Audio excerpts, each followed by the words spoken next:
We grow when we give. We grow when we give. We grow when we give. Nosotros crecemos cuando damos. We grow when we give. 与えるとき成長する。 We grow when we give. Welcome to ROG, Return on Generosity. I'm your host, Shannon Cassidy.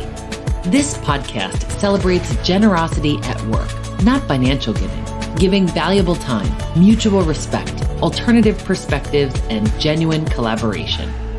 Our special guest today is Thomasina Williams. She is a strategic thought partner, coach and consultant to enterprising families, board member, VC investor, accomplished lawyer, philanthropy strategist, and founder of Sankofa Legacy Advisors. Thomasina and I met at Heroic Public Speaking. Welcome to ROG, Thomasina. Thank you so much, Shannon, for having me. I've been looking forward to this conversation.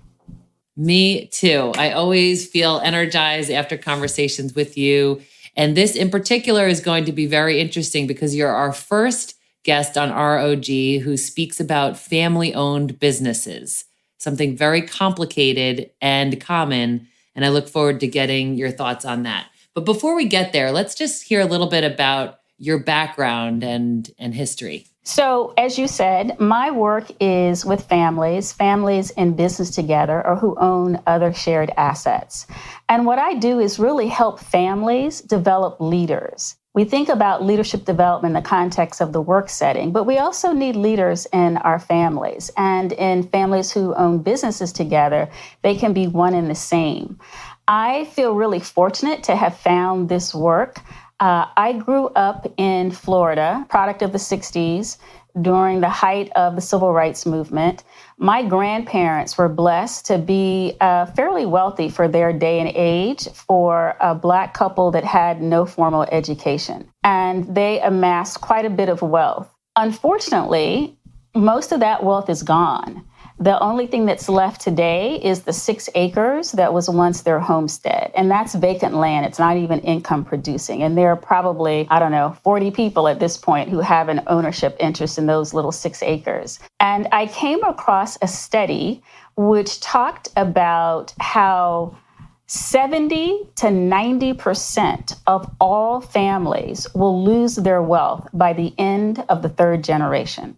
It is so pervasive that there's actually a name for that. It's called shirt sleeves to shirt sleeves in 3 generations. And there's some iteration of it in virtually every part of the globe. And I realized that it wasn't just my family that had experienced that, but it's really fairly typical. And so I decided to go all in, combining my experience and background, having practiced law in Miami for almost 2 decades, as well as having worked at the Ford Foundation in institutional philanthropy for 6 years out of New York, and decided to combine those two along with this focus on families and business together to figure out how can I help other families to avoid the fate that befell my family, or if they've already in the state of my family, how do we course correct? And that really is the essence of my journey to where I am today. It really was informed a lot by my grandparents, the work that they did,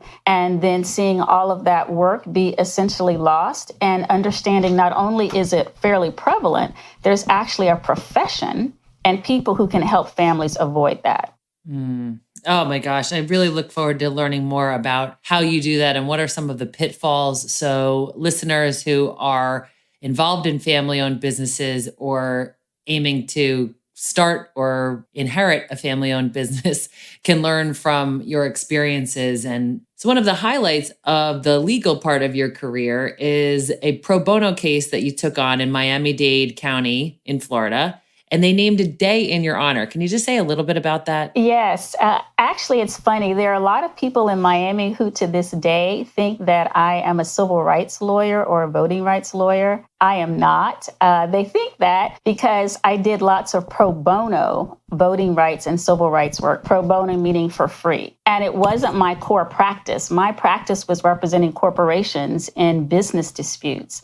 But because I did so much pro bono, free legal work in public interest cases that got a lot of publicity and attention, Some of them were pretty significant landmark cases, voting rights case that actually changed the government in Miami-Dade County. It went from single-member districts where no Black person and no Hispanic person had ever been able to get elected to the county commission to a single member district system. And to this day now we have 13 members on the county commission. 9 of those seats are held by, in Miami, they use the term Hispanic as opposed to Latino. Also, 4 of the seats are held by county commissioners who are from the Black community. So it totally changed the landscape of Miami-Dade County politics and the representation there. So because of those kinds of cases, just one of the commissioners was really impressed with the work, not only the work, but the results that we were able to get that were fairly significant, and talked to his colleagues on the county commission, and they named September 21st, Thomasina Williams Day. Oh my gosh. Well, happy anniversary of the day named after you. And that is a terrific story. And man, what a story of generosity, right? You did this work free of charge to do what you believe needed to be done with the skills you've been given and made an impact. You started your firm, Sankofa. Can you tell us the significance of the name? Sankofa is primarily the area around Ghana, which is on the west coast of Africa. And the bird is traditionally depicted with its feet facing forward, its head turned backwards, and it has an egg in its mouth. And what that means as it relates to families, it's my concept for describing stewardship. It means that here we are, firmly planted in the present, as we look back, draw on lessons from the past to give birth to new possibilities in the future. And the egg is a symbol of the future. And I think that speaks to the concept of stewardship, which is what most family businesses are all about, which families in general, I think, are all about. It's just some families have been fortunate to have a business as a vehicle by which to perpetuate the legacy of drawing on the lessons from the past to give birth to new possibilities in the future. Oh, that's so beautiful and symbolic. Thank you for sharing that with us. So what are some of the key ways that you have seen generosity at work, both in your own career and with your clients that you support?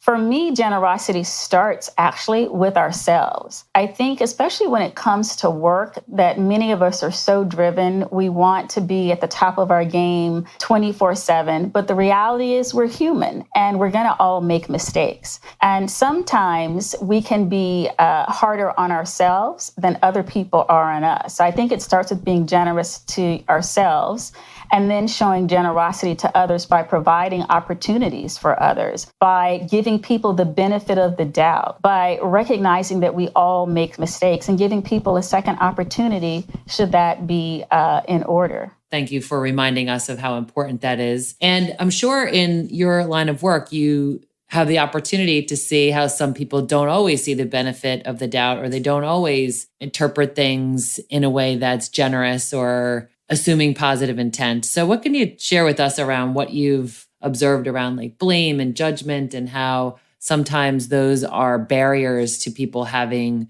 productive relationships?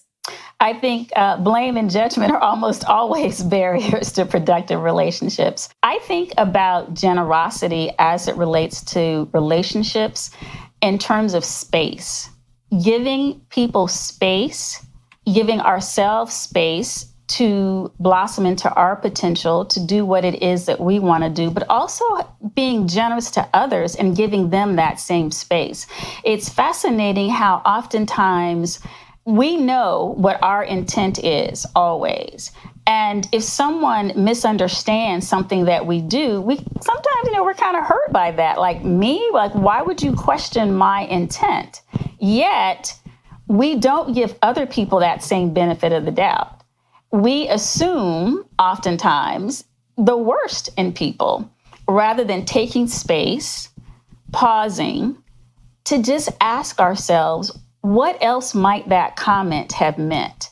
we can take things, I think, also out of context. We don't look at the big picture oftentimes, which is one of the things that I talk to families a lot about, is understanding the context in which things are happening. A classic example, I once had a boss who was brilliant young woman. She wasn't as skilled in managing up her manager, and there were just challenges. Her manager also had some challenges. So, I'm the nearest target. Okay, I accept that because I have compassion for her, number one, and I understand the context in which she's operating. It's not about me. And therefore, I can be generous with her and have dinner with her and go to lunch with her, even though she did something that was uncalled for just a week ago. I don't hold grudges against people. Again, I think it helps to understand the context. When we're in work settings, there may be conflicts between people on the team or between people on the team and the manager because they're focused on those individuals. And they're not looking at the bigger picture. We're looking at individuals and not appreciating what is the dynamic, the interaction going on between those individuals, and sometimes between one or more of those individuals and someone who's not even in the immediate picture, a la me and my former manager. The concept is what's called triangles. There was really a triangle there where if I only focus on my manager as the individual, some people would say I have all kinds of reasons to, quote, be legitimately upset with her and not engage with her. But because I have the ability to step back, widen my lens, take a systems view. So I think those are the kinds of opportunities we have to look at the bigger picture and be generous with other people and not take everything personally. It's not always about us. Actually, it's rarely about us if we're looking at the big picture. When we come back, Thomasina will share how to take space, pause, and scale back for a more contextual perspective. Introducing the brand new QuadPod Podcast Network. At QuadPod, we have a variety of podcasts that are as unique as you. When you visit quadpod.com, you'll see our shows listed by category as well as average episode length. Find a new podcast at QODPOD.com, the QuadPod Podcast Network. That's QODPOD.com. And we're back with more from Thomasina Williams, founder and principal consultant, Sankofa Legacy Advisors. Right. Oh, there's so much in what you just said, Thomasina, that we could unpack and really look at. One of the things I'm curious about with the relationship with your former manager is, did you ever make her aware of how her behavior made you feel? Well, see, that's the interesting thing. It didn't make me uncomfortable or make me feel bad because I have a different perspective on what was going on. The people who were troubled were my colleagues. They're the ones who would say to me, how can you talk to her? How can you go and have lunch with her when it wasn't my issue. It was the issue other people had. And I would try to explain to them, it's not about me. If you understand the context in which she's operating.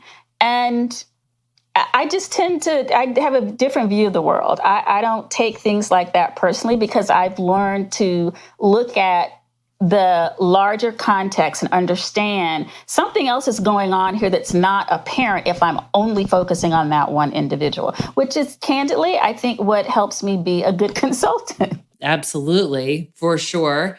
And so how can you help us have a similar kind of paradigm or frame? What does that frame look like? What are questions that you ask yourself to remind yourself to go there? So I think it's important, this concept of space, to me, is an important one. I need to first take space to pause before reacting to something my manager may say, rather than me instinctively, impulsively snapping back at her or getting upset and going to a whole nother place, because none of us make our best decisions or have our most productive conversations when we just lose it like that. So the first thing is to take space for myself to think, is what my instinct was to say really something that needs to be said now? Will it be productive in this conversation, in this context, is the first question.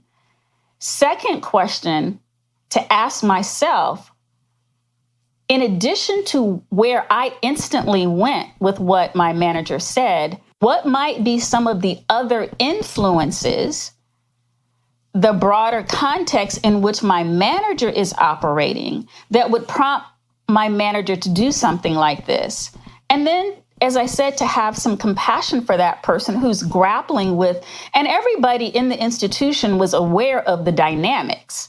It's just that we reacted differently to those dynamics. Those are really helpful questions as we're encountering situations where we might just impulsively want to react. And you're saying the key thing here is to take space. Take the space for yourself, give space to others, let things settle down a little, and then be more thoughtful in how you want to respond. Absolutely. And I think if we could do just that, if we could just take space ourselves, whether that's you're in a difficult conversation at a meeting, take a sip of water, excuse yourself and go to the bathroom. Take space long enough for you to calm down and to, again, reflect and think, what else could this mean? What can I do to make this a productive outcome? One of the things that I have really come to appreciate is neuroscience. We know so much about how the brain and the body operate. Oftentimes people will hear what I do at my work and they'll say, oh, are you a counselor? Are you a therapist? Because we've been trained to think that whenever we need some help in relationships, that there must be something wrong, that there's some, quote, dysfunction. I don't believe in dysfunction. I think there are people who are doing the best they can in very difficult circumstances who haven't had the exposure, who haven't had the resources and the opportunities to learn a different way. My mother said to me something years ago, like decades ago. I was troubled by one of my brother's girlfriends, something the woman did. I was like, that just makes no sense. I don't get it. And my mother said to me, you have to recognize that most people are doing the best they can. And that if she knew better, she would more than likely do better. But if you look at, again, the context, the circumstances in which she grew up, what she's doing makes perfect sense in her world. And that has always stuck with me, to not be judgmental, which was your opening question, not be judgmental, not assert blame, but try to understand the context in which other people are operating. Something about the human dynamic is we tend to think that everyone sees the world the way we do. The context and what is happening that is having an influence on how people evolve and mature or not in their families. And there's all kind of research to suggest that the way in which we show up at work has a lot to do with how we show up in our families and how we grew up in our families of origin. So it's all very much related. Oh my goodness. Yes, Thomasina, there's so much that I want to talk to you about there. And specifically, I want to talk about conflict. I want to come back to something you just said about triangle and understand what you mean when you say that. What does triangle mean? So this goes back to a lot having to do with neuroscience and with the science of human behavior. I've studied something called Bowen family systems theory, which is a science around how we interact and the sensitivity that humans have to each other. In familial relationships, that sensitivity is heightened. So it goes back to the typical fight, flight, freeze, or appease syndrome, that our bodies, we are biologically hardwired to be constantly scanning the landscape for danger. In the caveman days, danger was physical, and it was lions and tigers and bears. Today, while our brains have evolved to some degree, they have not kept pace, frankly, with technology. And while today, most of us, although not all of us, don't have a fear of physical safety, it's the psychological safety that we perceive threats all over the place. There are 5 sort of basic needs that people have as it relates to their environmental challenges. One is the need for approval. We all want to be in good stead with our family. We all want the approval of our boss and our colleagues. We like to be liked. Related is belonging.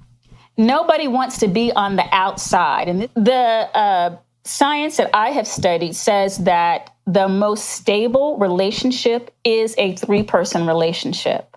Why? Because when tensions get too great amongst 2 people, they inevitably look to a third person or a third thing or circumstance. You know, if a manager is having difficulty with a team member and that manager doesn't know how to have that conversation and engage with that team member, that manager, it may be off talking to other managers about this particular individual. That employee is off talking to other employees about the manager, rather than the 2 of them trying to figure out how can they get to a place of a better relationship. So rather than dealing with their own tension, they spread the anxiety out by looking for other people to enlist to their side. And that is how triangles form. So you said that triangles are the most stable relationships. And so I wonder how it works to the benefit of the relationship, because it sounds like it would be more beneficial if the 2 individuals worked it out together. It is beneficial. So first of all, triangles are everywhere. They're just a natural part of who we are, how we are. The challenge only becomes when there's some, I call it difference. There's some difference of opinion, a challenge, difficulty between 2 of those people who don't know how to work it out. It is always better to figure out how to work it out. But because we have this natural aversion, most people, to any kind of tension, we have difficulty having difficult conversations or conversations about sensitive subjects, many people will opt to flee and go find somebody else to talk to and vent about. Or they may freeze and sit there and take what might be considered abuse or inappropriate behavior from someone else. So the skill to develop as a leader, whether you're a manager, an executive, or you're a line employee, is to figure out how to work out differences, how to have difficult conversations. Oftentimes the challenge happens because rather than taking space, people want to engage right then and there. That I want to convince you, no, you are wrong and I am right. As opposed to stepping back and thinking, I don't know, maybe that's something I can learn here. Maybe there is a different way to do this. Another great thing that has worked for a lot of people is if 2 people are having a conflict, rather than sitting around a conference room table and each person kind of digging in their heels and making no progress, get up and take a stroll around the parking lot. Just take a walk together, get outside. Different environment, different energy. There's something about being outside in nature. If you can't go outside, just walk around the floor. Movement. It's in our bodies, and we've got to somehow get that anxiety and that tension out of our bodies. It's not just only about our heads, because again, we're reacting biologically to a perceived threat to approval, belonging, certainty, control, or safety. And that's often what's going on. Yes, and I think the idea of going outside for a walk is that the 2 of you are now facing in the same direction. So you're getting fresh air, you're changing your environment, you're in a more neutral place, and you're also physically facing in the right direction as opposed to opposites. It might be symbolic. You do a lot of work with families. You've seen generous acts and probably not so generous acts. What would you describe as the return on generosity? Where do you see the dividends of being generous? I think the most important dividend is to yourself. As we were talking about earlier, being generous to ourselves is really important. And it can sometimes be difficult to give to others what we won't give to ourselves. Ultimately, generosity is about, in my opinion, sharing. It's about sharing the space.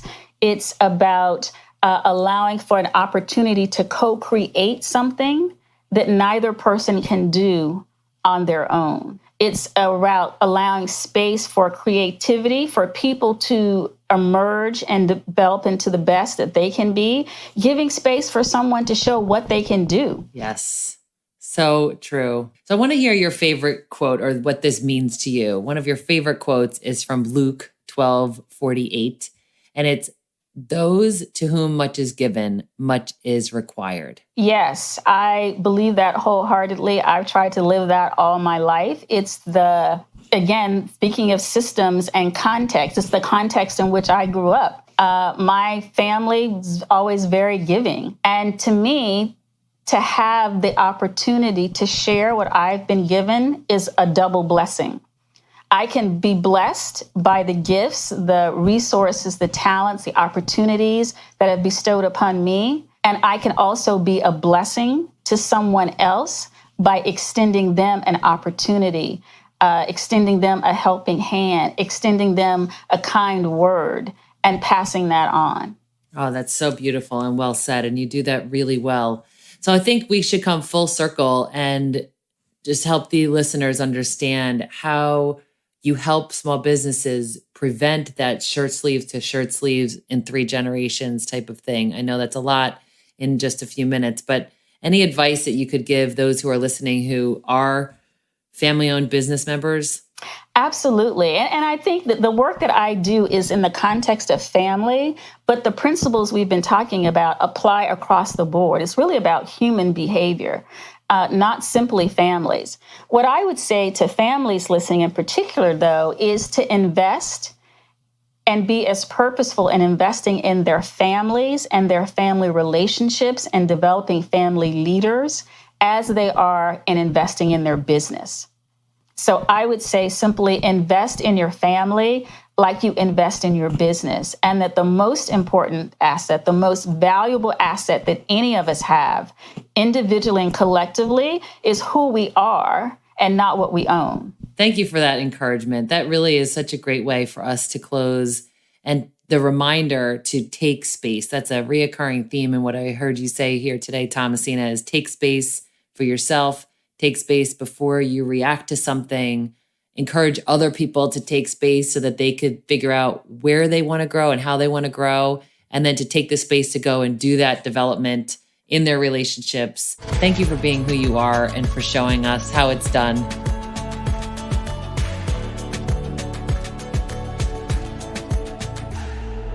ROG takeaway tip: how to apply what we've learned to our own work and lives. There are so many things that Thomasina shared that we can apply to our own lives.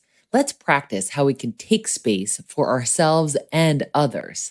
When we are in a situation and feel like we're not totally sure how to respond, or concerned that we might not be in our healthiest mindset, here are some questions that we could ask ourselves to intentionally take space. Number 1, is this something that I want to respond to now? Sometimes we believe that everything needs an immediate response. Maybe not. If you're being triggered by something, maybe it's best to wait and sleep on it, or allow yourself some time. Aim to take a beat and respond later. Number 2, what might be the other influences and broader context? Stephen Covey says we judge others by their behaviors and judge ourselves on our intentions. What might the other person's intentions be? What other context is important to consider? Other events, people involved, timing, social demand, financial tension, maybe political pressure. Number 3, how can I interpret this situation with compassion? What's the most generous, resourceful, and kind way for me to perceive what's going on here? If I were coming from a place of abundance, mentally, emotionally, and spiritually, how might I interpret this situation? What else could it mean? So let's take Thomasina's advice and be generous to ourselves, knock off the blame and judgment, and give ourselves and others space and the benefit of the doubt. Join us next week with Dave Ramsey, the original Philly fanatic. Until then, stay generous, everyone.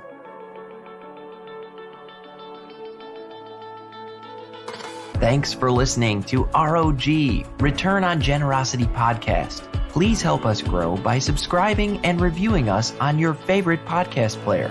And for more information, visit bridgebetween.com. We grow when we give. 우리는 나누면서 성숙합니다. We grow when we give. On rayonne quand on donne. We grow when we give.